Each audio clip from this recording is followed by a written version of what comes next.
आंदोलन हे गरजेचं आहे, कारण हे जे सरकार आहे एवढं मोठं बहुमताचं सरकार आहे, पण जो काळ्या मातीशी इमान राखणारा शेतकरी आहे त्याचं कंबरड मोडण्याचं पाप सातत्याने हे सरकार करते. अतिशय असंवेदनशील सरकार आहे आणि त्यांच्या विरोधात हे आंदोलन आज होत आहे, कारण न्याय मागून प्रेमाने बघितला, आदराने बघितला, पण त्या शेतकऱ्याला न्याय मिळत नाही, त्याची सरसकट कर्जमाफी होत नाही. त्याच्यामुळे लोकशाही पद्धतीने आम्ही आंदोलन करतोय.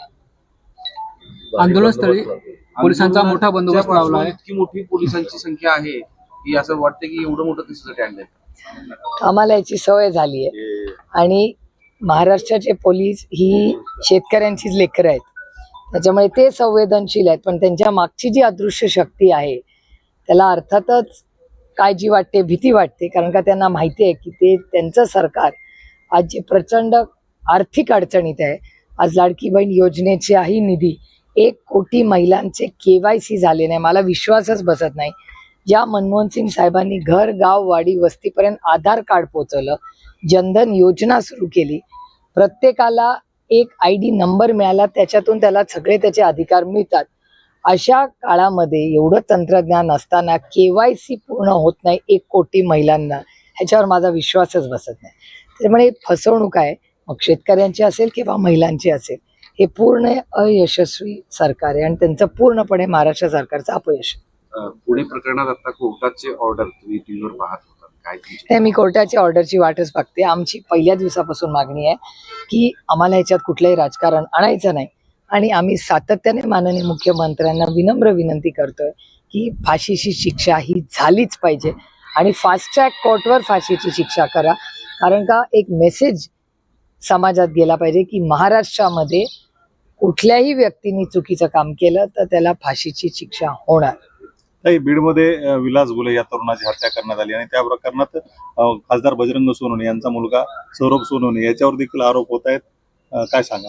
हे दुर्दैव आहे की राजकारण इतकं गलिच्छ झालंय की कर्तृत्ववान खासदाराच्या बद्दल काही करता येत नाही म्हणून त्याच्या घरात घुसून त्याच्या बायकांपोरांवर आरोप करते. इतकं गलिच्छ आणि पातळी सोडून राजकारण मी कधी पाहिलेलं नाही. पक्ष हा ताकदीने बजरंग अप्पाच्या मागे कालही आहे, आजही आणि उद्याही राहील आणि मी स्वतः पवार कुटुंब आणि राष्ट्रवादी काँग्रेस पक्ष आणि महाविकास आघाडी ही ताकदीने बजरंग अप्पाच्या मागे उभी आहे, कारण आमचं सगळ्यांशी बोलणं झालेलं आहे. हे पूर्ण षडयंत्र बजरंग अप्पाला त्रास देण्यासाठी एक राजकीय खोटं षडयंत्र केलं जात आहे आणि दुर्दैव आहे की महाराष्ट्र सरकारकडे काही विरोधाला बोललेलं नाही, आता बोलायला आमच्या विरोधात राहिलंच नाही, म्हणून आमच्या घरातल्या पोरांवर खोटी षडयंत्र करतायत. 4 तास चौकशी देखील पोलिसांनी केली या प्रकरणाचा, त्याचा मी जाहीर निषेध करते. जे पोर एवढं लहान आहे वयाने, त्याचे हसाय खेळाचे दिवस आहेत, त्याला पोलीस ठाण्यात बोलवत आहेत, कारण का बजरंग अप्पाच्या बद्दल त्यांना बोलण्यासारखं काहीच नाही. अतिशय उत्तम संसदेत काम करतात, मतदारसंघात प्रचंड संपर्क, विकास कामं करतात. त्यामुळे हे सगळं चांगलं काम चालू असताना काहीच आता विरोधात बोलायला नाही, म्हणून घरात घुसून मुलापर्यंत हे पोहोचलेले आहेत. त्याचा मी जाहीर निषेध करते आणि माझी महाराष्ट्राच्या माननीय मुख्यमंत्र्यांकडून अपेक्षा आहे की एवढी मोठी सत्ता असताना तुमच्या जवळच्या किंवा तुमच्या लाडक्यांना असं गलिच्छ राजकारण करायची वेळ तुम्ही आणून देऊ नका. हा छत्रपतींचा महाराष्ट्र आहे, शाहू फुले आंबेडकरांचा महाराष्ट्र, हा सुसंस्कृत महाराष्ट्र आहे. त्याच्यामुळे महाराष्ट्राच्या माननीय मुख्यमंत्र्यांनी असल्या गलिच्छ राजकारणांना आणि ह्याच्या करणाऱ्यांना थारा देऊ नये आणि त्यांना ही खोट्या केसेस करायला मदत करू नये, एवढीच आमची अपेक्षा.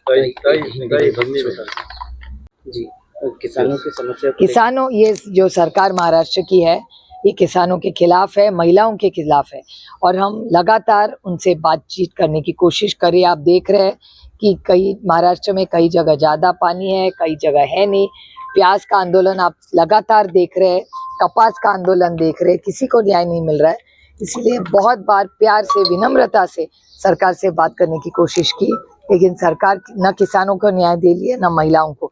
इसीलिए हम बाबा भारत रत्न डॉक्टर बाबा साहेब अम्बेडकर जी का संविधान लेके आज आंदोलन कर रहे हैं. पुलिस बंदोबस्त भारी लगा हुआ है, कार्यकर्ताओं को हिरासत में लेने के लिए बड़े बड़े वाहन लाए गए. पुलिस हमसे डरती है, सरकार हमसे डरती है, पुलिस को आगे करती है. Okay thank you